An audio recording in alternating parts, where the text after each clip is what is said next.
Hello dear friends, you are very welcome back to my channel. So we are study here some terminology of probability. So without losing the times, please move towards the topic. यहाँ प्रोबेबिलिटीका केही टर्मोलोजीहरू म select गरेका छु र यस टर्मोलोजीका जुन sense हुन्छ जुन meaning छ यसलाई हामी नेपालीमा आज तपाईँहरू समक्ष एक्सप्लेन गर्नेछौँ। सो प्रोबेबिलिटीमा सबभन्दा पहिला के हुन्छ भने हेर्नुहोस् एक्सपेरिमेन्ट हुन्छ।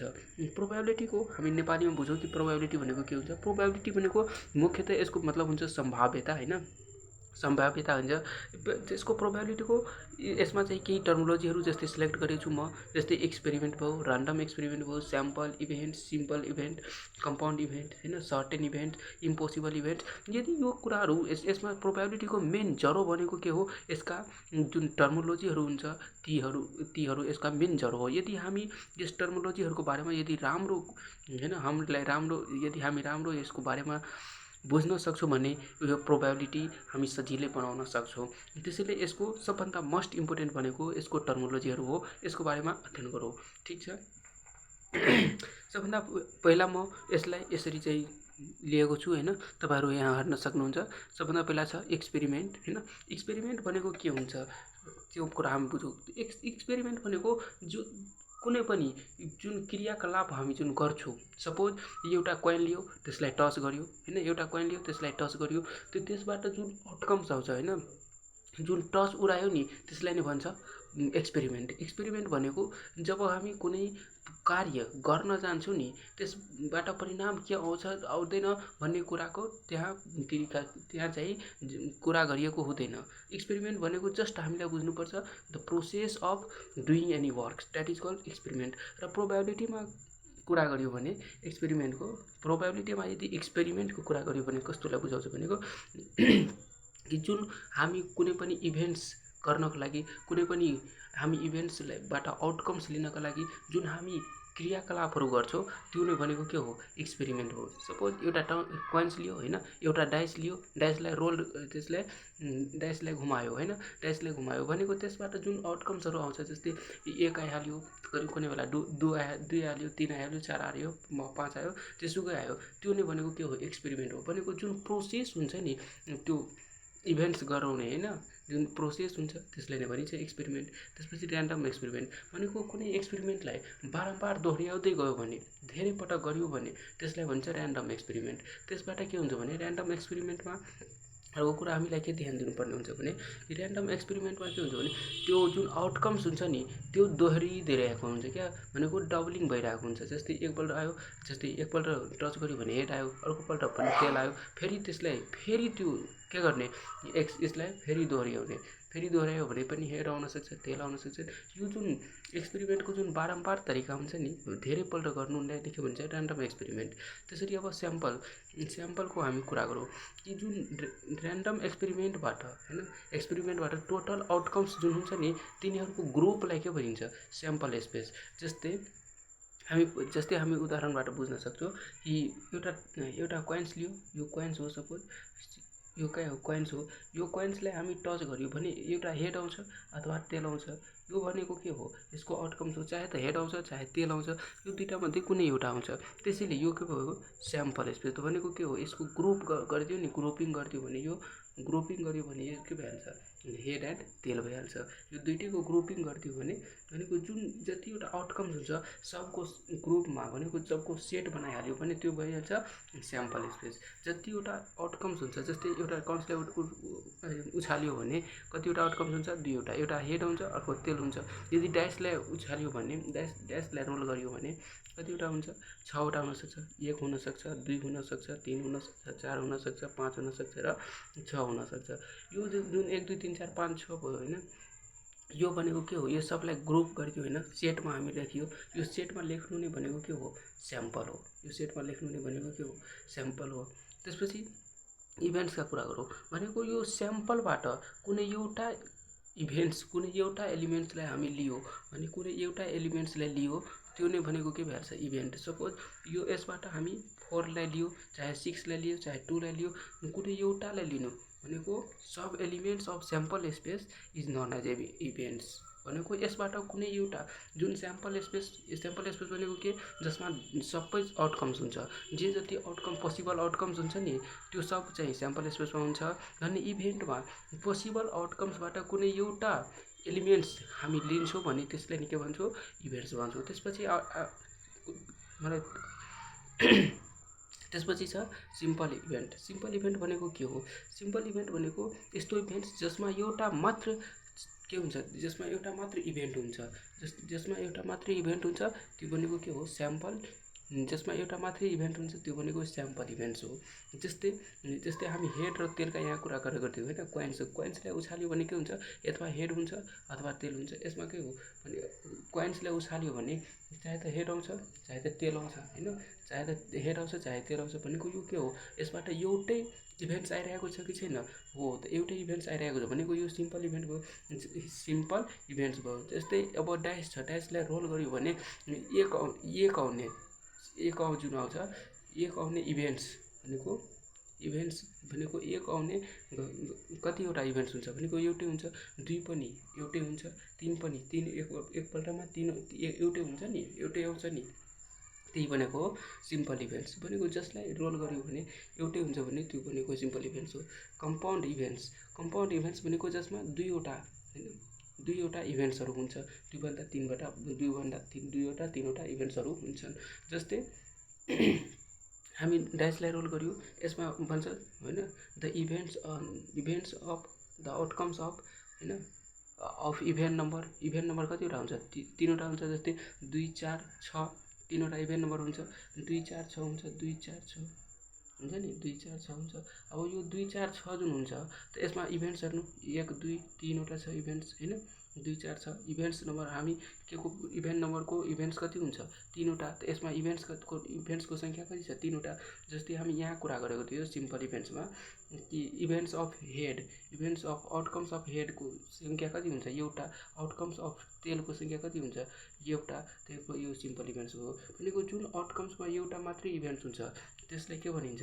Simple events. जुन आउटकम्समा दुईभन्दा बढी इभेन्ट्सहरू हुन्छन् त्यसलाई के भन्छ? Compound events. क्लियर भयो?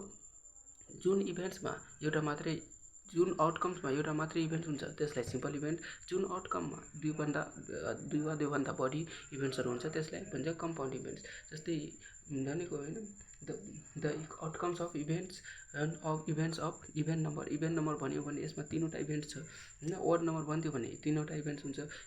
प्राइम नम्बर भन्थ्यो त्यसमा पनि प्राइम नम्बर भनेको के हुन्छ?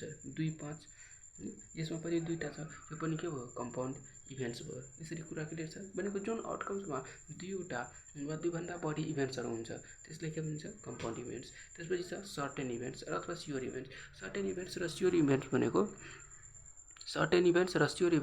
के हुन्छ भने यो सर्टेन भनेको स्योर हुन्छ क्या, त्यो इभेन्ट्स हुन्छ नि हुन्छ। जस्तै एउटा हेडलाई उछाल्यो भने क्वाइनलाई उछाल्यो भने हेड अथवा तेल आउने सम्भावना के हुन्छ? दुईटीको हुन्छ नि हुन्छ। त्यो हेड आउँछ अथवा तेल आउँछ नि आउँछ भनेको यो दुईवटा मध्ये कुनै एउटा आउँछ नआउँछ भनेको त्यो भनेको के हो? स्योर इभेन्ट्स हो। ठिक छ। इम्पोसिबल इभेन्ट्स भनेको अब जस्तै इम्पोसिबल इभेन्ट्स भनेको जुन सम्भवै हुँदैन क्या, जसरी भए पनि सम्भव हुँदैन। जस्तै इम्पोसिबल इभेन्ट भनेको सम्भव हुँदैन। सपोज एउटा ब्याग छ होइन, ब्यागमा दुईवटा ग्रिन बल छ, दुईवटा ब्लू बल छ। यसबाट हामीलाई भन्यो कि यसबाट एउटा बल निकाल्छु भने यसमा त येलो हुने सम्भावना कति हुन्छ होइन? येलो बल आउने इभेन्ट्स कतिवटा हुन्छ? त येलो बल आउने इभेन्ट्स कतिवटा हुन्छ? 0वटा। त्यसलाई नै भन्छ के अरे? त्यसलाई नै भनिन्छ इम्पोसिबल इभेन्ट्स। त्यसलाई नै के भन्छ? Impossible events. ठिक छ। यति कुरा क्लियर छ भनेको जुन सम्भवै हुँदैन। अब ब्यागमा थियो दुईवटा बल ब्लू दुईवटा व्हाइट थियो, त यसबाट येलो कहाँबाट आउँछ? त्यो भएर यो इम्पोसिबल इभेन्ट भयो। त्यसपछि इभेन्ट्सहरू यतिकै कुरा हुन्छ, इभेन्ट्सहरू यतिकै हुन्छ। त्यसपछि हामी केस पनि यहाँ केही लेखेका छौँ, केही केसहरू, त्यो केसहरू पनि हेर्नुहोस्। जस्तै एक्सर्टिभ केसेस भयो, इक्वली लाइकली केसेस भयो, म्युचुअली एक्सक्लुसिभ केसेस भयो, फेभरेबल केसेस, इन्डिपेन्डेन्ट केसेस र लास्टमा डिपेन्डेन्ट केसेस। हामी सबलाई बिस्तारै बुझ्नेछौँ। यहाँ हेर्नुहोस् भिडियो पनि लामो हुँदै जान्छन् हैन। एक्जटिभ केसेस भनेको यस्तो केसेस भनेको the number of sample space, यहाँ म लेखेको छु हैन। द नम्बर अफ स्याम्पल स्पेसलाई एक्जटिभ केसेस भनिन्छ, एक्जटिभ केसेस भनिदिन्छ। भनेको जुन हामी स्याम्पल स्पेस यहाँ लेखेको थियौँ नि, जसलाई हामी ग्रुपमा लेखेको थियौँ हैन, यसरी ग्रुपमा लेखेको थियो, यो जुन ग्रुपमा लेखेको थियो, अब यसले नम्बरमा हामी काउन्ट गरेर लेख्छौँ भने त्यो नि भइहाल्छ एक्जटिभ केसेस। इक्वली लाइक्ली केसेस भनेको इक्वली लाइक्ली केसेस कस्तो केसेसमा हुन्छ? सपोज कुनै ब्यागमा के छ, 10वटा बल छ, 10वटा बलबाट कुनै हामी एउटा बल निकाल्यो भने कि त्यसको इभेन्ट्स कति हुन्छ भनेको 1/10 हुन्छ नि, 1/10। त्यसको आउटकम्स कति हुन्छ? 1/10 भनेको 1/10 हुन्छ। यदि त्यसको आउटकम्स भयो 1/10, त्यसरी नै 10वटै बल्बको के हुन्छ? 1/10। 10वटै बल्बको के हुन्छ? 1/10। सबको के भन्छ? 1/10। त त्यसलाई नै भनिन्छ equally likely cases. Mutually exclusive जुन एक्सक्लुसिभ वर्ड छ नि यहाँ, एक्सक्लुसिभ, यसको मतलब के हुन्छ? अलग गर्नु क्या। यसको मतलब हुन्छ अलग गर्नु, टाढा गर्नु। म्युचुअली एक्सक्लुसिभ भनेको जुन हैन, दुई वा दुईभन्दा बढी केसहरू, दुई वा दुईभन्दा बढी इभेन्ट्सहरू जुन एउटा इभेन्ट्सले अर्कोलाई एक्सक्लुड गरेको हुन्छ। जस्तै हामी हेड र तेलका कुरा गरेका थियौँ हैन, हेड र तेलका कुरा गरेको थियो भनेको जब हामी टस कोइनलाई उछाल्छौँ भने चाहे त हेड आउँछ चाहे तेल आउँछ। यदि हेड आयो भने तेललाई के गरिदिन्छ? एक्सक्लुड गरिदिन्छ। यदि तेल आयो भने हेडलाई के गरिदिन्छ? एक्सक्लुड गरिदिन्छ। यो दुईटामध्ये कुनै एउटा आउँछ। त यसलाई नै के भन्छ भने mutually exclusive cases. Mutually exclusive cases भनेको त्यही हो, भनेको कुनै एउटा सम्भव हुन्छ, दुईटै सम्भव हुँदैन, भनेको कुनै एउटा मात्रै सम्भव हुन्छ। त्यसलाई के भन्छ? Mutually exclusive cases. त्यस्तै छ फेभरेबल केसेस भनेको कस्तो केसेस हुन्छ भने कुनै इभेन्ट्स भयो त्यसबाट के हुन्छ भने त्यो अरू कुराहरूलाई फेभरेबल गरिरहेको हुन्छ क्या। जस्तै एउटा कार्ड छ, एउटा तासको गड्डी छ हैन, तासको गड्डीबाट हामी एउटा तास निकाल्यो, त्यो के भयो? ब्ल्याक छ। एउटा कार्ड निकाल्यो त्यो ब्ल्याक भयो। त्यो एउटा कार्ड निकाल्यो त्यो ब्ल्याक छ भने त्यो ब्ल्याक जुन कार्ड हो त्यसबाट के हुन्छ भने या त त्यो स्पेड पनि हुनसक्छ र एउटा क्लब पनि हुनसक्छ। त्यो ब्ल्याक कार्ड के हुनसक्छ? स्पेड र क्लब दुईटामध्ये कुनै एउटा फिक्सै होला। त्यो भनेको के हो? फेभरेबल केसेस हो। त्यो भनेको फेभरेबल केसेस हो। इन्डिपेन्डेन्ट केसेसको बारेमा हामी बुझौँ। इन्डिपेन्डेन्ट केसेस भनेको यस्तो केसेस हुन्छ जुन चाहिँ अरूमा डिपेन्ड परेको हुँदैन। जस्तो अरूमा डिपेन्डेन्ट परेको हुँदैन। सपोज दुईवटा कोइन्स हुन्छ हैन, के हुन्छ? दुईवटा कोइन्स हुन्छ, दुईटै कोइन्सलाई के गर्छौँ हामी? माथि उछाल्छौँ। यिनीको एउटामा हेड र अर्कोमा तेल, एउटामा हेड अर्कोमा टेल, अथवा एउटामा हेड अर्कोमा पनि हेड, दुईटैमा हेड भनेको यो चाहिँ के हुन्छ? एकै टर्म्समा हुनसक्छ कि हुँदैन सक्दैन? हुनसक्छ। यसलाई भन्छ इन्डिपेन्डेन्ट केसेस। भनेको न त फर्स्ट कोइन चाहिँ डिपेन्ड छ अर्कोमा, न त सेकेन्ड कोइन डिपेन्ड छ अर्कोमा। त्यसलाई के भनिन्छ? Independent cases. डिपेन्डेन्ट केसेस भनेको के हुन्छ भने एउटा इभेन्ट्स अर्को इभेन्ट्समा डिपेन्ड हुन्छ। डिपेन्डेन्ट केसेस भनेको एउटा इभेन्ट्स जुन हुन्छ अर्कोमा के हुन्छ? डिपेन्ड परेका हुन्छन्। जस्तै हामी हेरौँ कि सपोज कुनै ब्यागमा त्यही हामी उदाहरण लियौँ, 5वटा बल्ब छ हैन, 5वटा बल्ब छ, एउटा बल्ब निकालियो, ठिक छ, एउटा बल्ब निकालिहाल्यो। त्यसमा कति? एउटा बल्ब निकालियो भने 1/5 हुन्छ, ठिक छ, 1/5 भयो। अब फेरि के गर्यो भने एउटा त्यो बल्ब राखेन, फेरि अर्को बल्ब निकाल्न जान्छु, यो अर्को बल्ब निकाल्न जान्छु भने के हुन्छ? त्यसमा अब बाँकी एउटा बल्ब निकाल्न गयो अब त्यसमा बाँकी कतिवटा छ? 4वटा मात्रै छ नि बाँकी बल्ब हो, 4वटा मात्रै बाँकी बल्ब छ। त यसरी यो जुन भयो कि सेकेन्ड इभेन्ट्समा यो के भयो? इफेक्ट पार्यो। भनेको फर्स्ट इभेन्ट जुन थियो यो सेकेन्ड इभेन्टलाई इफेक्ट पार्यो कि पार्यो? ठिक यसलाई नै भनिन्छ डिपेन्डेन्ट केसेस। भनेको सेकेन्ड केस जुन हुन्छ फर्स्ट केसमा डिपेन्ड हुन्छ। फर्स्ट केस कसरी भएको हो भन्नेमा कुरामा डिपेन्ड हुन्छ। यही हाम्रो चाहिँ केसहरूको र प्रोबेबिलिटीका केही टर्मोलोजीहरू इन्ड हुन्छ। फेरि भिडियो चाहिँ रिपिट गरेर हेर्नुहोस्, पुरै मजाले बुझिन्छ। धन्यवाद।